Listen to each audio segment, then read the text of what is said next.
Well, welcome everybody to the Beers and Bible podcast. My name is Josh, and I am typically joined by my podcast buddy Gabe, but it is just me today with a very special guest, and really excited to get to talk with him about some really, really important stuff today. Our guest today is Andrew Wood, who is a nationally recognized speaker, writer, and leader with over 15 years of experience equipping churches, nonprofits, and families to live out their gospel convictions with clarity and courage.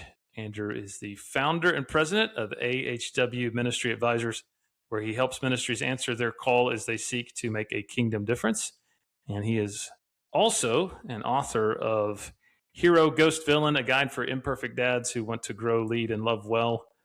That sounds like a book I need to pick up. So, new book that encourages men to embrace their role in the home and the kingdom with humility, purpose, and gospel hope. And Andrew lives in Tennessee with his wife, Erin. And am I reading this right? 6 children? Yeah, man, 6 kids. Oh, my goodness. Do you ever sleep, or is it just constant, nonstop? We're getting there. These last two kind of we had 4 and then waited 7 years, and Oh, my goodness. had another and then waited 18 months and had another. So Wow. these last two are keeping us young for sure. My goodness. Absolutely. So how old are your oldest children? So the oldest just turned 15 last week. Okay. And then we have a soon-to-be 13-year-old, a 10-year-old, a 8-year-old, a 2-year-old, and a 6-month-old. So, God bless you, my yeah, friend. man. That is Fun times. Yeah, man. Well, is there anything I missed from your bio, or No, man, that's it. Yeah. Appreciate y'all having me. I will say it's called you have beards in your title, and I used to have a really good one. I'm just so you know, y'all can Google old pictures, but Okay. I used to have a nice big red. I'm a redhead, big red beard. Yeah. And my wife finally was like, you can't do that. So yeah, I think you probably look like Chad Wright. Are you familiar with Chad Wright, the podcaster? He does all the ultra marathons. Yeah. It wasn't quite that size, but it was. Okay. Yeah, it was definitely. I enjoyed it, but it was a lot of work. The humid summers in Tennessee definitely made it rough. I remember one time I went to a meeting and I had it looking perfect, and I was meeting the governor of Tennessee, and it was outside and had it perfect. And then when I looked at the pictures afterwards, it was like, because the humidity just.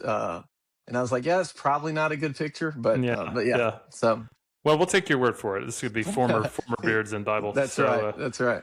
Yeah, man. So tell us a little bit about the kind of work you're doing within the pro-life movement, and kind of how you got involved in that. What does that look like for you? And was there a particular moment or experience or, conviction that kind of moved you to start making that something that you really prioritize in terms of your engagement?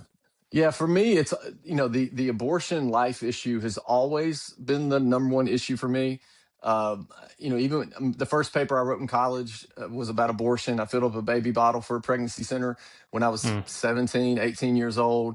It's just something our family's always cared about, but we never really went further than we voted or put a sticker on our car or something like that. It was kind of like we were pro-life, but we didn't really do much outside of just saying it and voting in that way.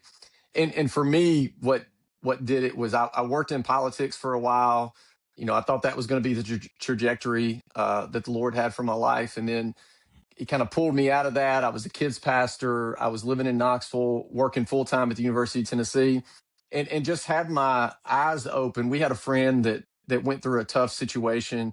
And I just remember thinking, what are we doing outside of lip service to help those that are facing pregnancy decisions, unplanned pregnancies, hard situations? And really, my answer was nothing outside of voting or putting a sticker on our car, and which those things are good. I'm not saying those things aren't good, but for us, there was just it was like the Lord was really convicting me in that moment. So when I was in Knoxville, I Googled pregnancy center in Knoxville. I was leading a young married couple at the class at the time at my church. I was the kids pastor at the church. And I just was like, there's got to be a pregnancy center in this area. It's Knoxville's large. And I reached out and I said, look, I said all those things. And I said, what can I do to help? And they said, we need somebody to come in once a week and just pray. I was like, I Mm. can do that. So I went once a week into the building. I went into a room. They handed me a list of prayer needs and I just prayed, and I brought some folks with me, and sometimes it's just me. And then I was sitting at my desk at the University of Tennessee, and I received an email from that pregnancy center because I was on the pastor's list. And it said, hey, we're looking for an executive director. If y'all know anybody, please let us know. And it was that email that I just could not, I could not shake. I just felt like in that moment, the Lord was saying, this is the role you need to step into. I put my name in the hat. I was 30 years old.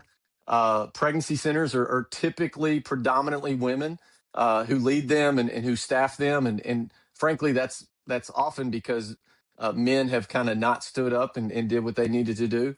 Mm. And so thank God for the women that have raised their hands and served in those capacities and continue to serve in those capacities. So I put my name in the hat, went through the interview process. They took a chance on a 30-year-old dude that loved life, but was going to work with a large staff and lead a large pregnancy center in the Southeast. And man, I served there as an executive director for almost 9 years.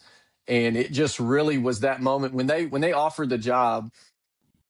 I remember sitting down with my wife and saying, if I take this, because you probably know this, when you work for the state, when you work for a university, especially a public university, that you could do that until you die. Sure. You're not gonna lose that job. It's kind of secure job, retirement's in place, all those things. And I just remember sitting down with my wife and saying, if one day our kids are going to ask us what did we do while 3,000 babies were being aborted a day, and I said, right now our answer is we vote and put a sticker on our car, and I'm not okay with that. If I Mm. take this job, our answer could be, daddy got up every single day to see that moms were served and loved on, and that dads were called to step in. And so that's what I did, and so I served in that capacity for almost 9 years, and then we were moving uh, to uh, to a rural community where my wife grew up after having 5 kids. And so I took a job with a national organization working specifically with pregnancy centers and churches across the country. And then when our sixth child was born, every time we get pregnant, it's kind of a wrestling season for me about where I need to be and what my season is. And so when our Mm. sixth child was born, I thought, I felt like the Lord was saying, hey, now's the time to quit dabbling and treating the call on your life as a hobby and go all in with writing and speaking. And so Wow. that's where I'm at now. And it's been a blessing. That's awesome, man. What was what was that like when you started at that pregnancy support center? Was there some unexpected things related to that? I mean, was it something you stepped in not quite knowing what you were going to see, and what did you see as opposed to maybe what you expected to see? Yeah, I think for the most part, it was you have in your mind a type of demographic that is facing kind of, do I want to have this baby or not? Hmm. And what I learned really quick was abortion uh, has no prejudice. It affects every part of society, every demographic. It doesn't matter your nationality. It doesn't matter your upbringing. It doesn't matter your socioeconomic class. None of that matters.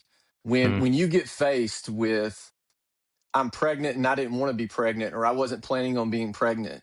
And when the culture has told you for 50 years, not only is abortion okay, but abortion is your right. And as Americans, we love our rights.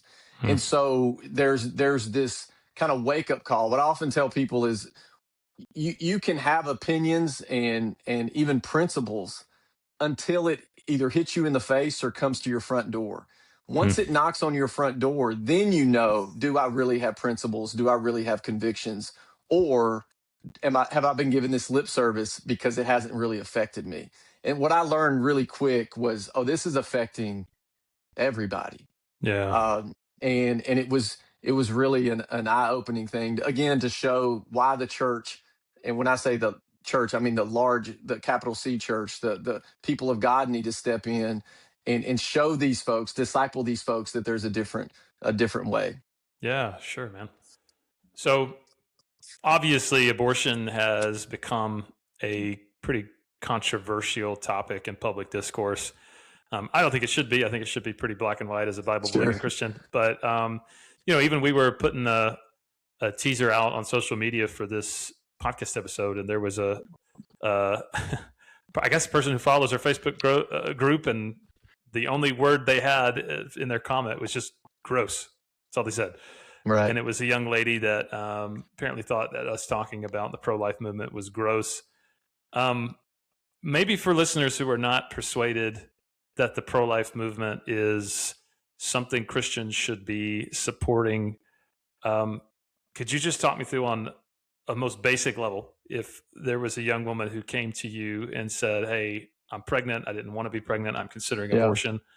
Why do you believe that it's morally wrong? And how would you respond if they were to say, "Hey, this is a matter of healthcare. This is my right. This is a matter of, this is my body, my choice." How would you respond to that? Yeah, I mean, I think oftentimes where that goes the best is when there's relationship. That's why pregnancy centers are so important, because you're building that relationship with a client. You're sitting there in the mess with them. I think sometimes we as Christians are good at being on the shore and kind of shouting while somebody's drowning. We're like, flap your arms, or Mm. kick harder. You Right. you got yourself into this mess. Get yourself out of this mess. And the Mm. reality is as Christians, we're called to get in there.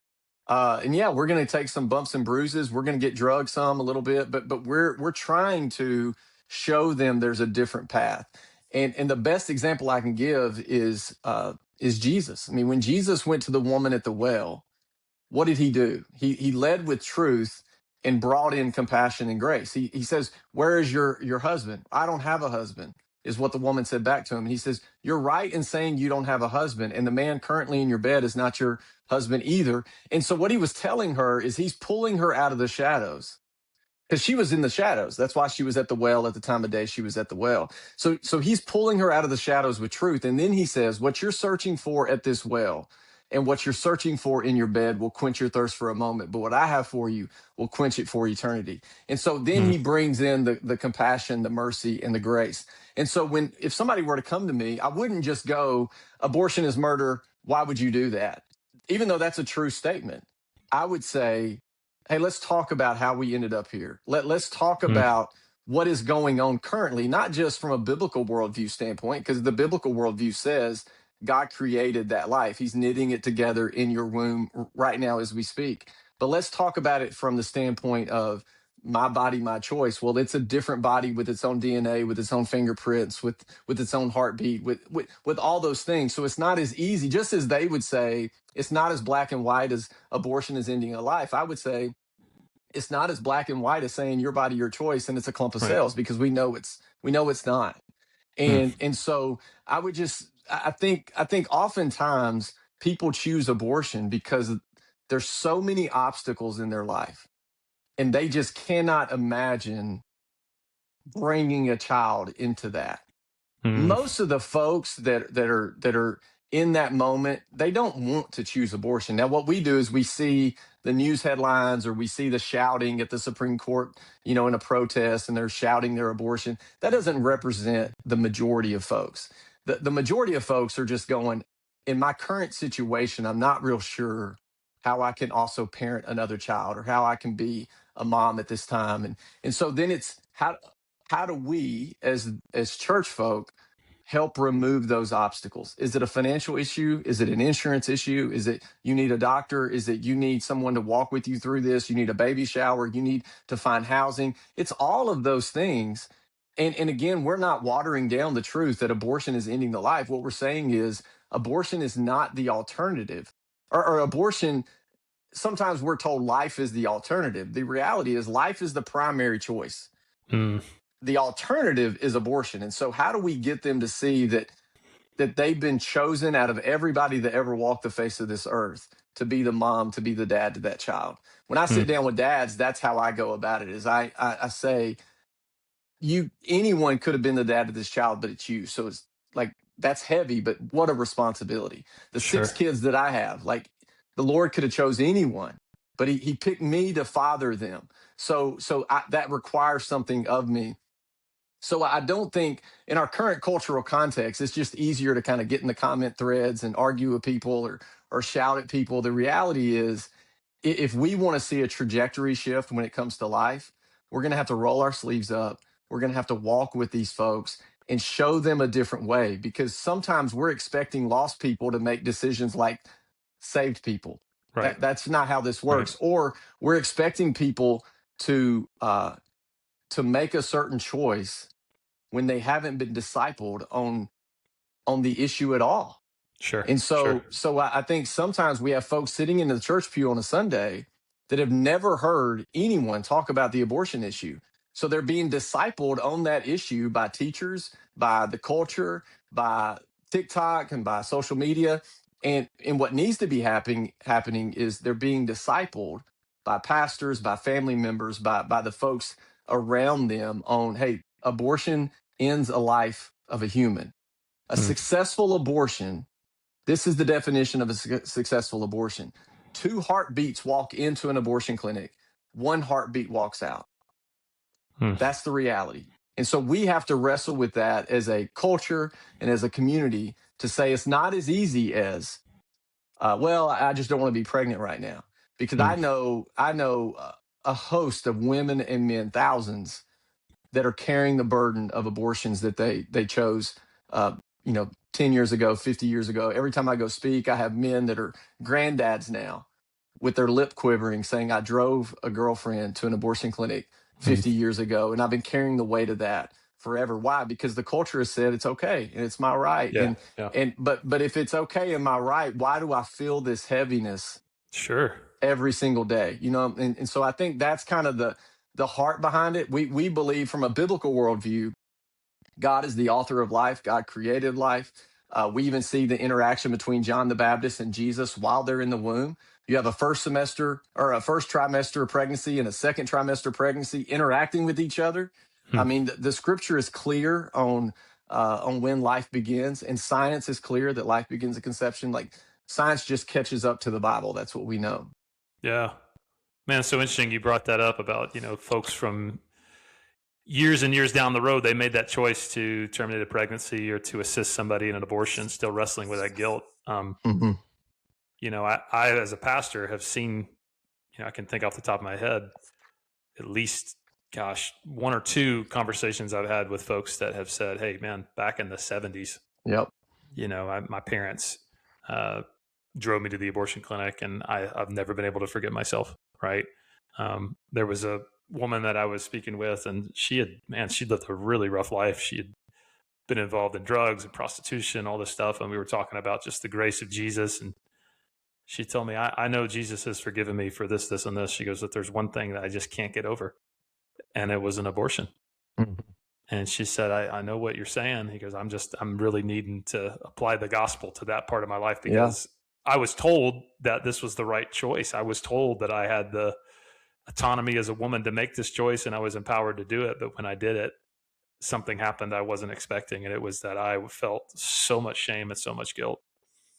And it's sad to me to watch a culture lie to women using these tired talking points that, when you get down to the meat of it, it's not even scientific or really rational.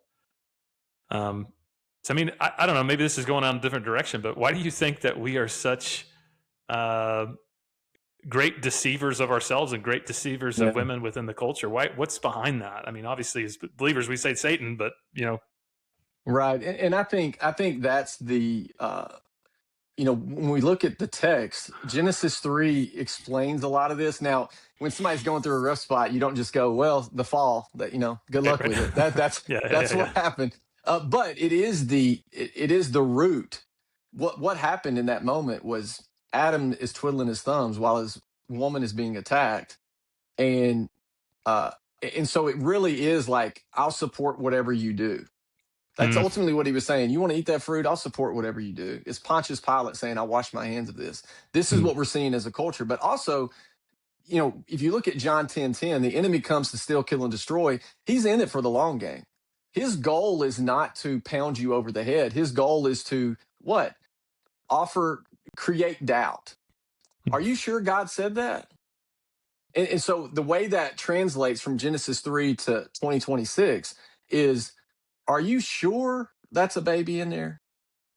You can have babies at another time. Are you sure you're ready? Are you sure you can graduate college and have this baby? Are you sure you can graduate high school and have this baby? Are you sure that he's going to stay with you if you choose life? If you abort, he'll stay with you. Are you sure your parents are going to be okay with this, or your family's the church? What's the church going to say about you if you were to have a baby out of wedlock? All of these things and these doubts, and then when you go to social media, you go to the culture. The culture is celebrating that decision to end the life of the child. And so we are the enemy is good at creating confusion, and that's, we see that across the board on a host of topics currently in our culture.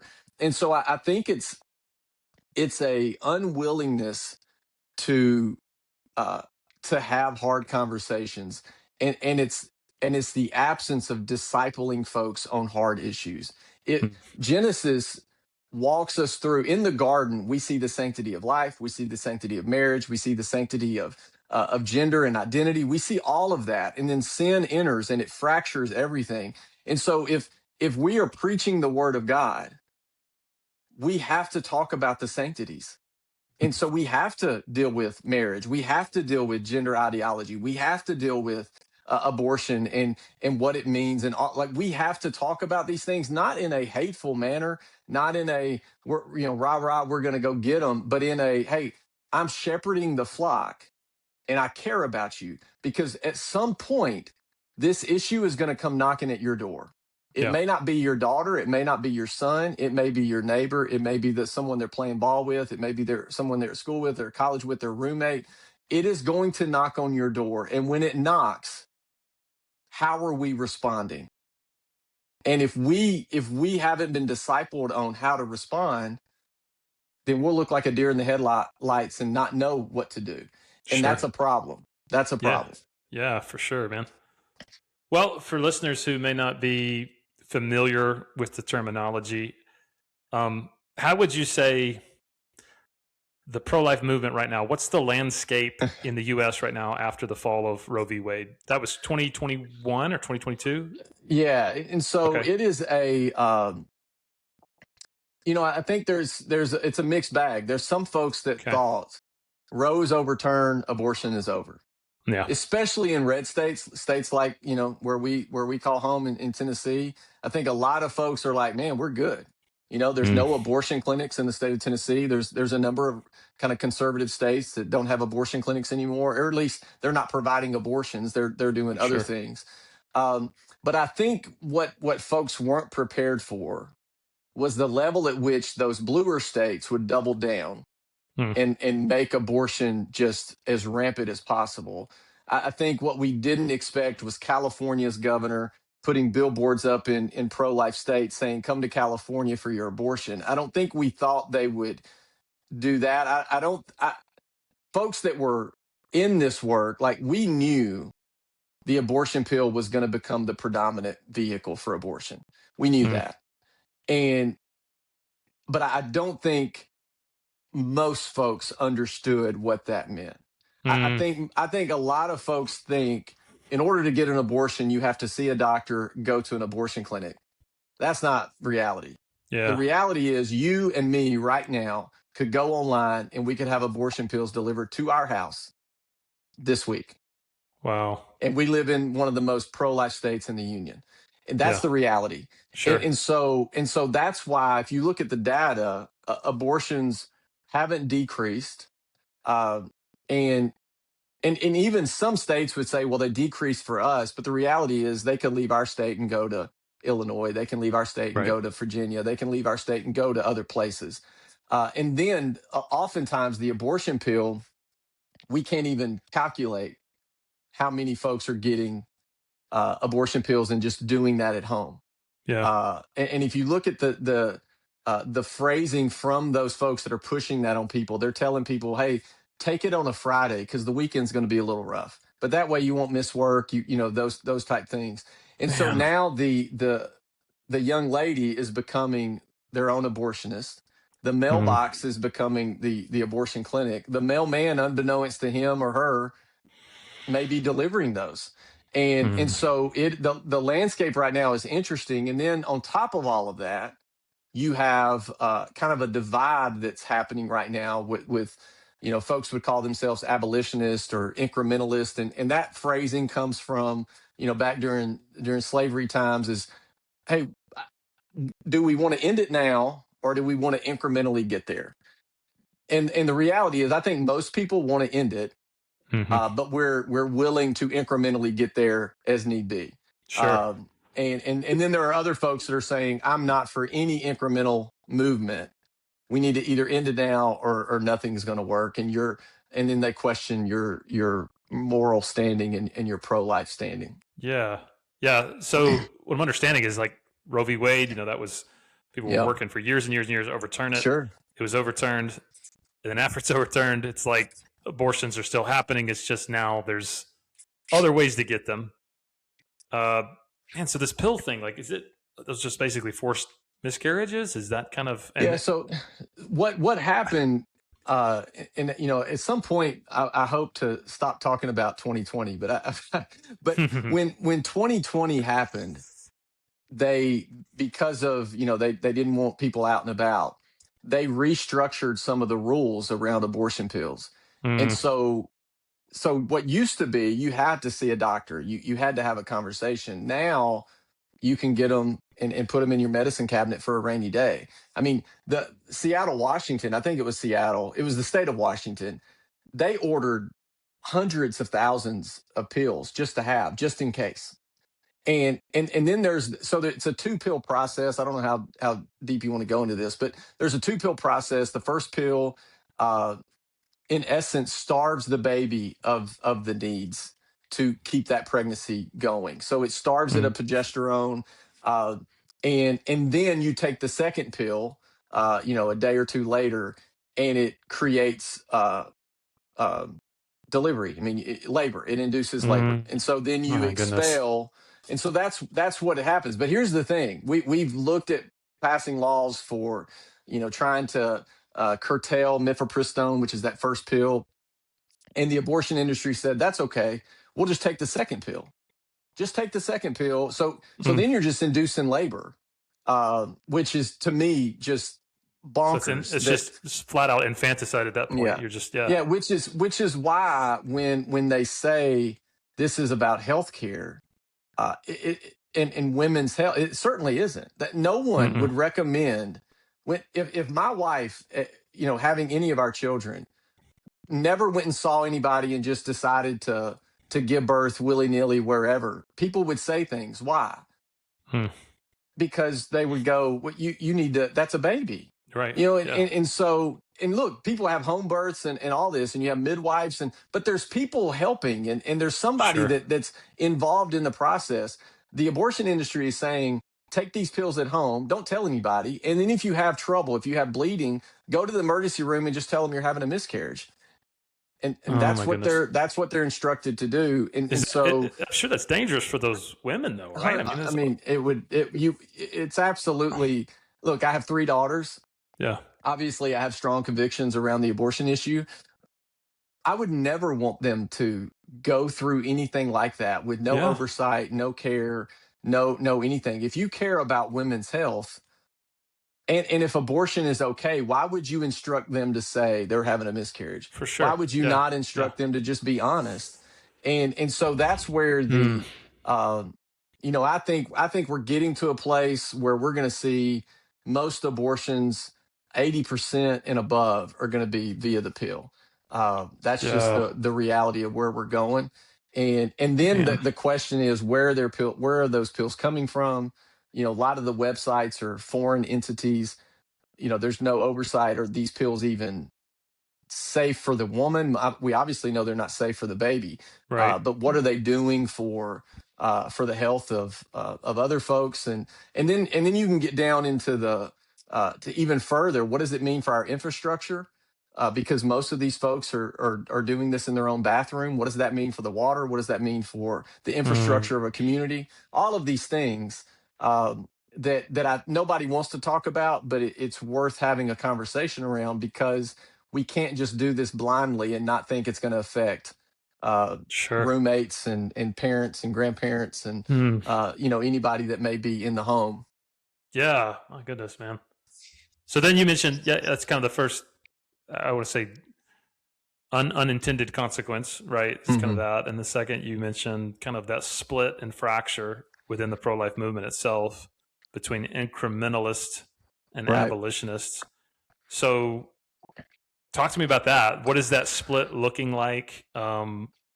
What is really the divide there? I mean, I'm sure you're probably actively involved in those conversations. We'll call them Right. nicely. Yeah. What's that like?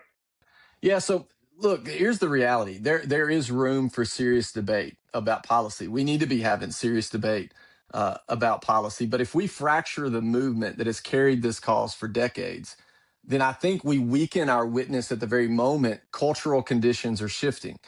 So ending abortion will require moral clarity and strategic patience, but it will require courage and compassion as well. And so I think when we talk about this, what's not helpful is whether there's a divide or not, the reality is most of the folks agree on 90% of things.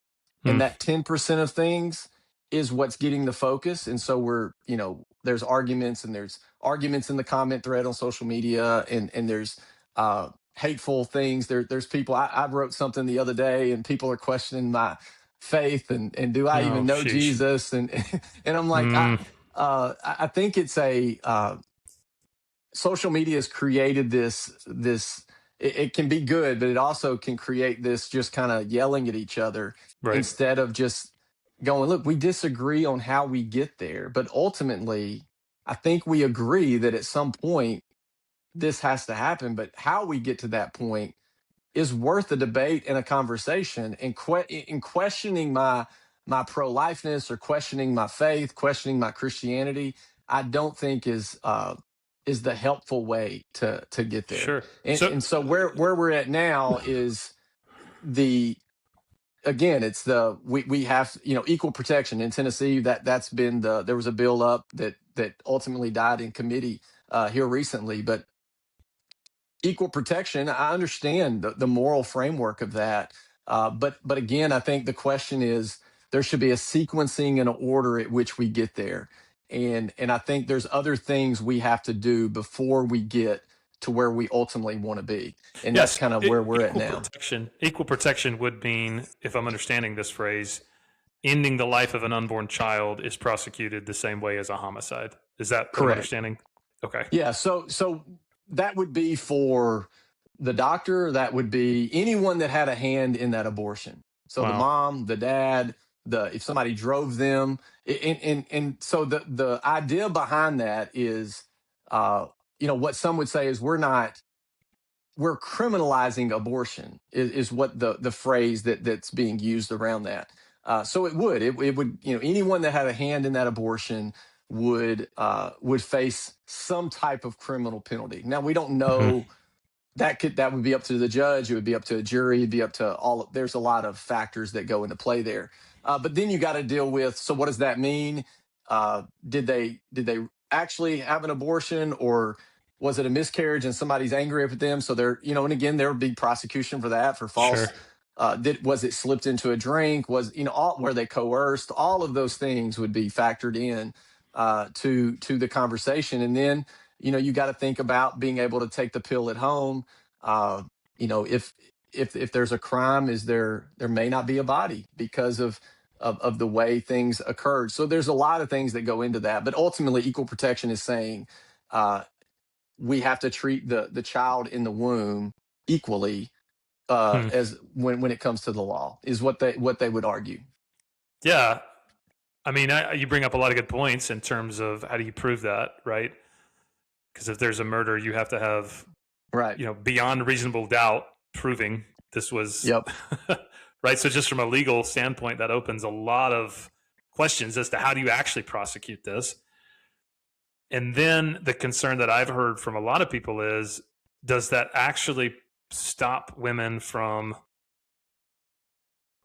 reaching out and getting any help? Because if they're Mm. admitting to someone, hey, I'm thinking about getting an abortion, and they know that that's the same as saying, hey, I'm thinking about, you know, killing somebody, right? I mean, Right.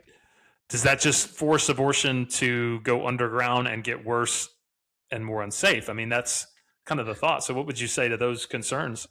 Yeah, I think it's again, this is why serious debate and conversation has to happen, and I don't think we've had it. I Yeah, think it's a uh, you think about pregnancy centers, it would definitely change their day to day. Now, some people would say, well, don't you want to work yourself out of a job at the pregnancy center? Of course. But here's the thing, even if abortion is outlawed tomorrow, there's still folks facing unplanned pregnancies. It's not like every unplanned pregnancy now becomes planned. I mean, right, right, that's not, that's not going to happen overnight. It's not as if they're not going to need assistance with housing and assistance with medical care and assistance with, just basic needs. But the question is, will they go to a pregnancy center if the pregnancy center is now going to be reporting them, or so it is going to change the day to day. It would, if that were to ever pass, it would change the day mm, to day. But bigger than that, you have, Tennessee may pass a law, but then there's bordering states to Tennessee that sure, they're going to go the opposite direction. And so if right, somebody goes across state lines and then comes home, what do we do with that? if mm, if they order pills from some foreign entity, what do we do with that? And so it's just a lot more involved than just simply created this way. Now, I wish it wasn't, but one thing we have to think about, the very state that created the environment we are in that says abortion is a right and abortion is okay is also the folks we want to try and prosecute this. Like, they created it. mm, And now we're saying they need to be the ones to fix it. I just don't think that's uh, I don't think that's the answer. right, I think we're at a place where we're trying to get a culture, because frankly, it's not just the secular culture. I think right, there's a lot of folks within church culture that don't understand, or that would be in favor of abortion at some stage in some place.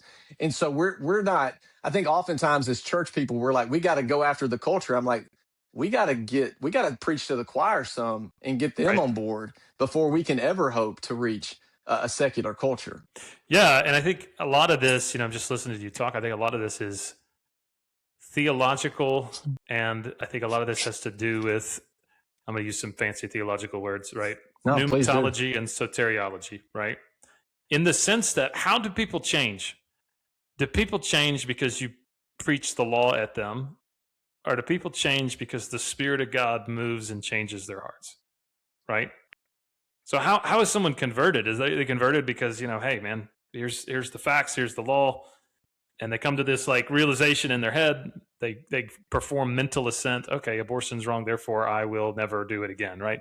Hmm. Or is there the supernatural work of grace to change the heart?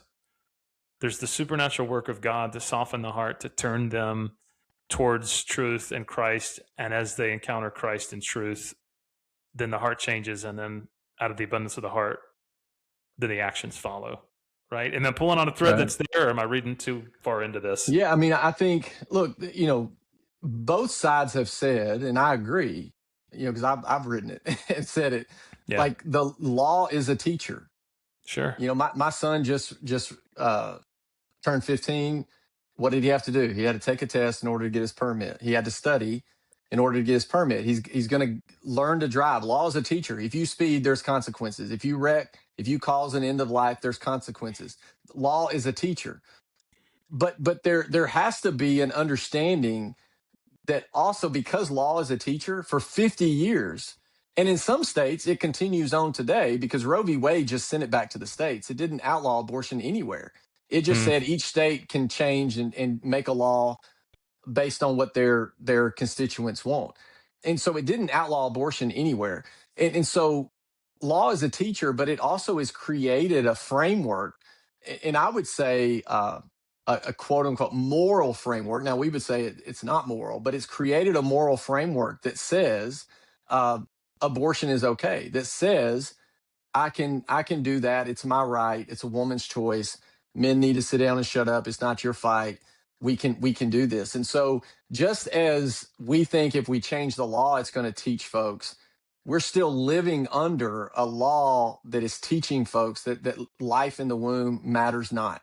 mm, uh, and that the person, the woman carrying that child, her rights in every circumstance trump the rights of the child inside of them.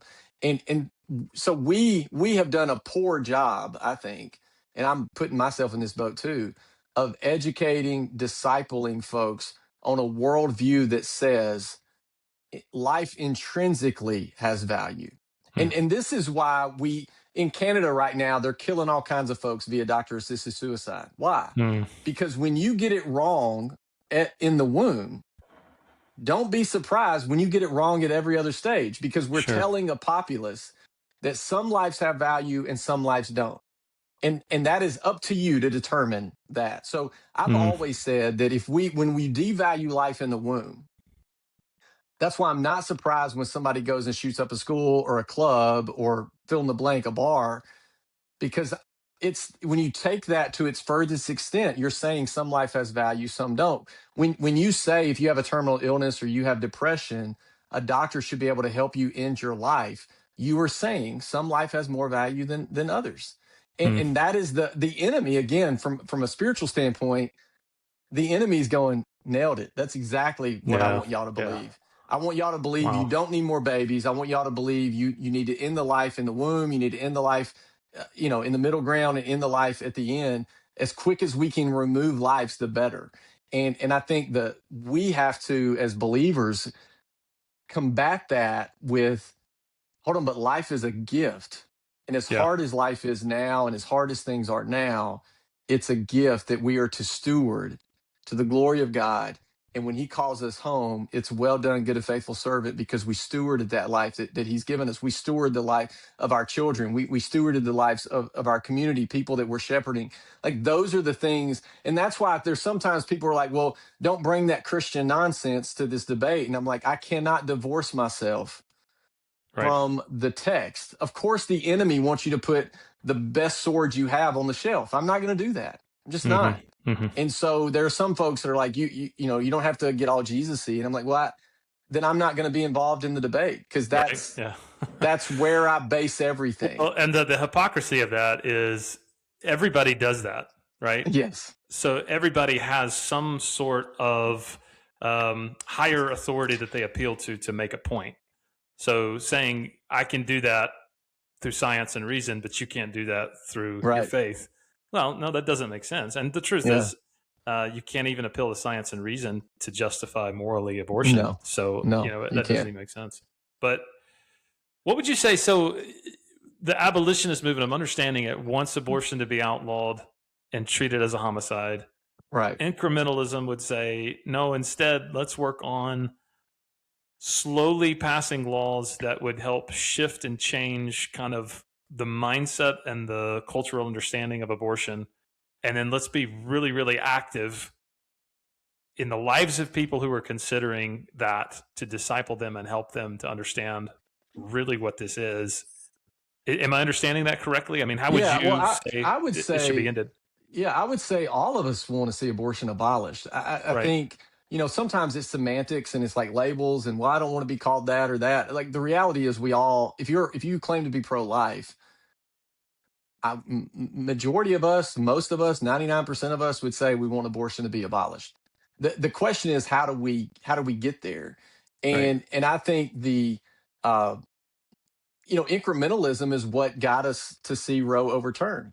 That's the reality. It Mm-hmm. was different states passing laws with the thought process of, this will obviously be uh, will be sued for it. This is going to go to the courts. What can we do to get it to the Supreme Court level so that a decision can be made on this? That's what we did in 1992 with Casey versus Planned Parenthood. Like, the goal was, how can we pass laws that will ultimately end up at the Supreme Court so that they will take the case of Roe? And when it was ultimately overturned, that's what happened. A law passed, and it ultimately made its way to the Supreme Court and was overturned. And we should celebrate that. Mm-hmm. Now, that doesn't mean the work is over. It means that now it's an offensive across the country on getting that to a different place. I think from my standpoint, my position would be, we need to demagnetize before we criminalize. Now, Mm-hmm. what do I mean by that? I mean, We need to curtail the supply chains. We need to hold accountable those who profit from the destruction of life, increase liability for providers who promote and perform abortions, remove financial and legal incentives that sustain the industry. So we need to go after the doctors and the industry, the folks that are creating websites telling people how to get an abortion, even in states where it's outlawed, shipping pills across the country. We need to hold those folks accountable, 100%. Mm-hmm. And so the we need to start there, in my estimation, and then we need to do a full on culture shift, starting with our churches. So shepherding our flock to understand why this matters to us, why it affects us, and why we should care. And I don't that doesn't start by storming the gates of the Capitol and saying y'all need to hear us. It doesn't start there. It starts in our communities saying, you know what? I remember a church one time, they said, no kid is going to be in foster care in our community. Mm. And what did they do? They adopted every child that was in foster care. It was amazing. Praise God. Now, that's awesome.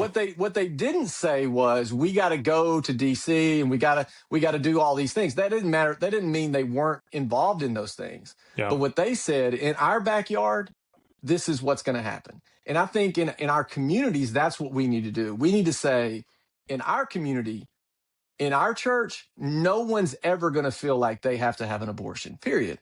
Yeah. And once we make that shift and change, then we start to see it snowball.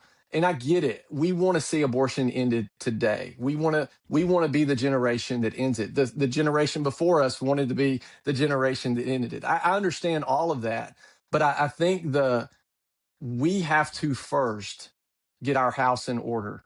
And so we get our house in order from a legislative standpoint. I think we have to demagnetize. We have to create a system that is telling doctors and industry, this is not a good move. If you go in this direction, if you're shipping abortion pills to our daughters and sons across this country, you will pay a penalty, period. Hmm. But we're not doing that. In the same way, we saw this with, right now you see folks that are detransitioning, and they're doing civil lawsuits, and they won like $2 million the other day. I saw that. It's crazy. And so what that is going to do, there was a piece in the Atlantic, of all places, not too long ago, saying, yeah, maybe this gender stuff isn't the way we need to go. Well, of course not. Now it's going to start costing these doctors money, and it may, the ones that promoted it, like the Atlantic, it may start costing them money. So It is, what is that doing? It's demagnetizing the industry. And so the industry is saying, okay, I think it's ran its course. Maybe we need to cut back on this because I can't, my insurance, my liability is going to go up. All these things are going to go up. And at no point did we not say that, that person detransitioning, we're saying they're a victim of the society that has propped it up and said it's okay. And I think we can do the same thing with the abortion industry if we have the guts to do it. But besides all that, I think for us, like me and you, folks that are working and shepherding and in ministry, before we put all our focus on a legislative matter, we need to get our house in order. And I heard one time a friend of mine was giving an illustration about the abortion issue, and he said, if I'm a pastor and I'm going every week to minister to the gangs, and I'm ministering to them every week, and it just doesn't seem to be working. Every week I'm there, I'm praying for them, and nothing seems to stick. And then one day I go and they say, you know why it's not sticking is because when you leave, your son comes and hangs out with us. So you don't even have your house in order. What makes you think we are going to listen to you? And I think in some ways we've done that in the abortion industry. We have said the abortion is bad. It's the ending of a life. And the abortion industry is saying, well, it's your church folk that are keeping us in business. So until you get your house in order, we're not going to listen. And I think we have to step up and say, we're going to talk about these things. We're not just going to, we're not going to take the woman at the well and just say, "You're right. The man in your bed is not your husband," and then walk away. We're going to preach truth and mercy, and give a biblical worldview of the issue, so that our folks, when it comes knocking on our door, have a metric on how to deal with that, and not have to rely on the culture to help them deal with that. Yeah, no, that's so good, man. I think what I hear you saying is that first and foremost, it's a return to discipleship within the church, right?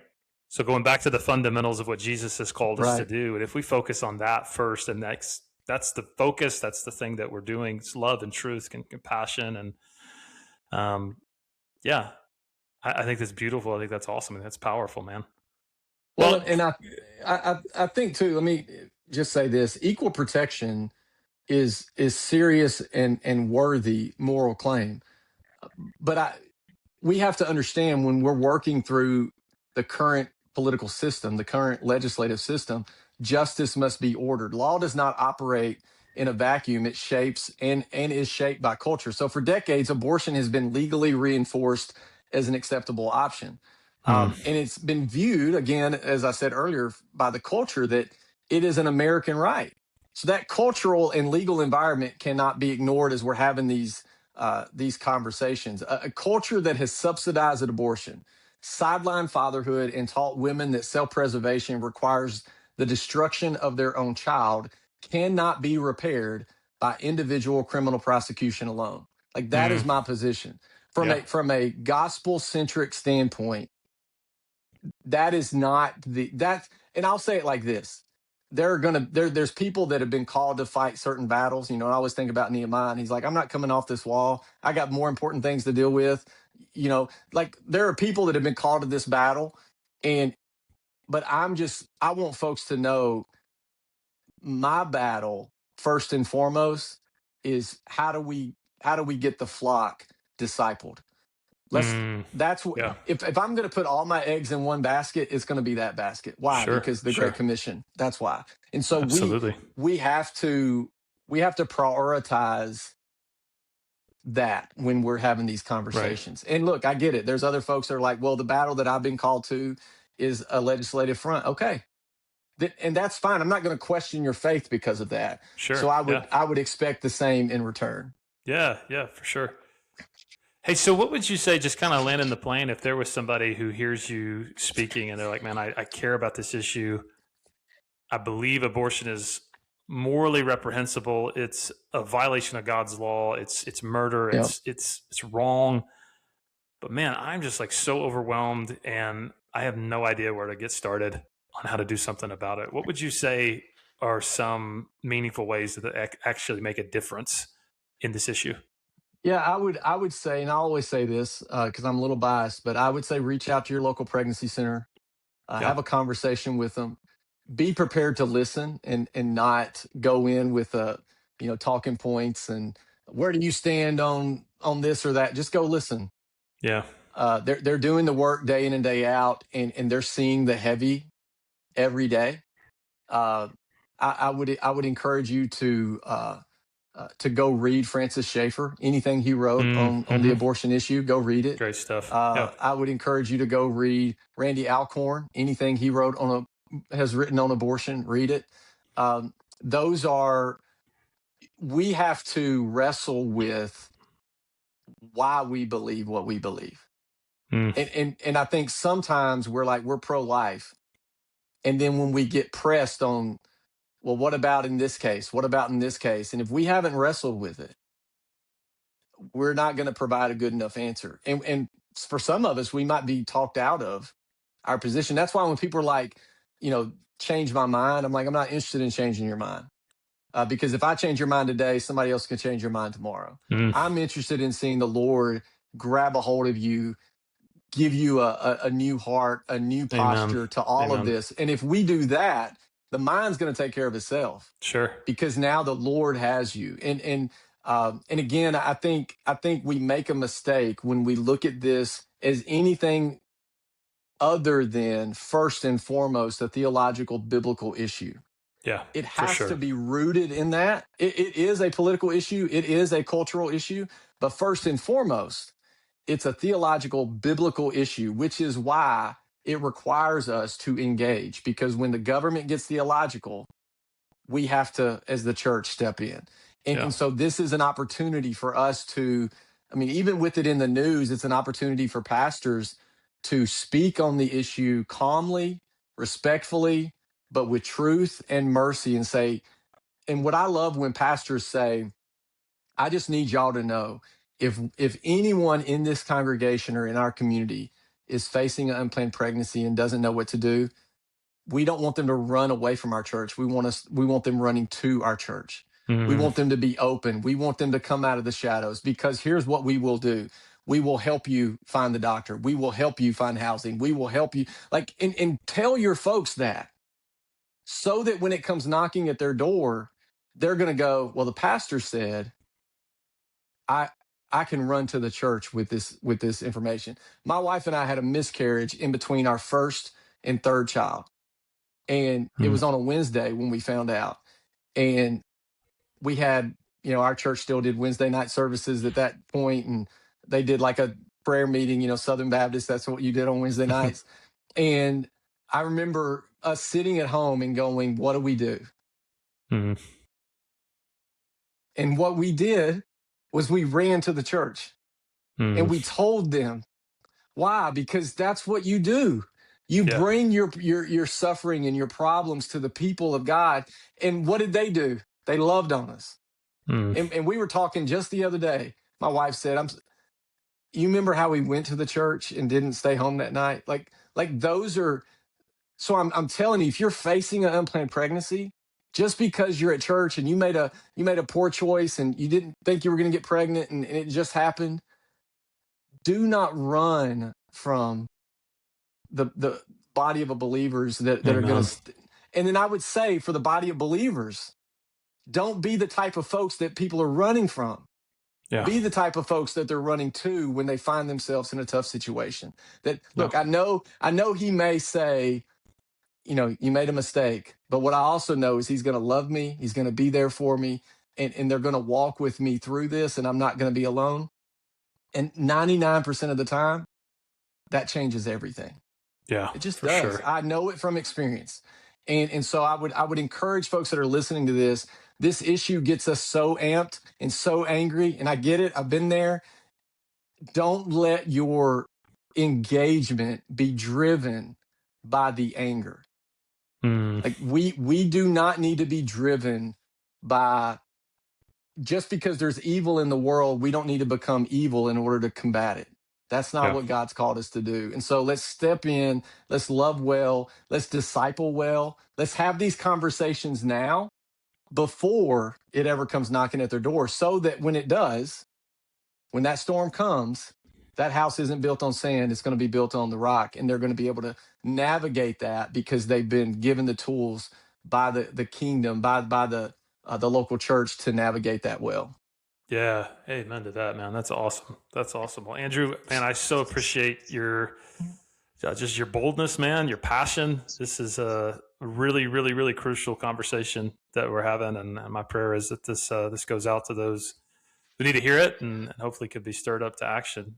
Where can people find your writing? I know you've got a blog. That's how I first came in Yeah. contact with your work. Uh, yeah, so I have a Substack. I don't know. You probably can search it, Okay. Andrew Wood on Substack. I don't. Yeah, It's yeah, yeah. called From the Porch. We Okay. live, we live out in the country, and I Nice. like I like sitting on the porch. And then the book is on Amazon, Hero Ghost Villain. Okay. And then I speak around the country on the issue of life, and with pregnancy centers, and preach a little bit. And so, and I'm Yeah. on social media, all that stuff. So, Okay. yeah, but if you search Andrew Wood, there apparently was a guitar player at some point who passed away named Andrew Wood. I don't play the Yeah, guitar, it's and not that's you. not me. But no, I appreciate it. I would just encourage folks listening. Again, this can bring up a lot of emotion, and I would just say, Jesus did not commission us to win arguments. He commissioned us to make disciples. and Amen. and so there are some battles worth fighting, and we all need to figure out and discern what battles those are. But the ultimate commission we've been given is to make disciples and baptizing them in the name of the Father, the Son, and the Holy Spirit. If we do that, when we take our last breath, we'll hear, well done, good and faithful servant. That's my prayer for me, my family, and that's my prayer for those listening. So thanks for the opportunity. Yeah, man, absolutely. Well, thank you guys also for listening. If you have any questions or comments or anything like that, you can always send us an email, beardsandbiblepodcast@gmail.com, or leave us a comment on the YouTube or the Facebook. And we will see you guys next time.